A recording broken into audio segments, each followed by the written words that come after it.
সজনী রে। ভাই এভাবে দাঁড়িয়ে আছিস কেন তুই? আমি থাকবো দাঁড়িয়ে, এ মা কেন?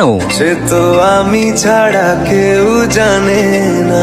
হ্যাঁ তার জন্যই তো আমি তোর থেকেই জানতে চাইছি, কি হয়েছে বল। পারি না থাকতে একা, একা মানে? তোর গার্লফ্রেন্ডের কি হলো? ছোড় দিয়া কেন? ওর সাথে আবার কখন ব্রেকআপ করলি? বাড়াবাড়ি মন জ্বালাতন করেছে যখনই, ওরে সালা, তুই ওকে আটকে রাখার একটু চেষ্টাও করিসনি? আমি কোনো আর চেষ্টার সীমানা রাখিনি। চেষ্টার সীমানা রাখিসনি, তাহলে এখন সিঙ্গেলই পড়ে থাক। না রে না, না তাহলে নতুন গার্লফ্রেন্ড বানা। আমি পারবো না। ভুলে যেতে চাইলে ভোলা যায় না, পুরনো স্মৃতিগুলো মুছা যায় না, তোমার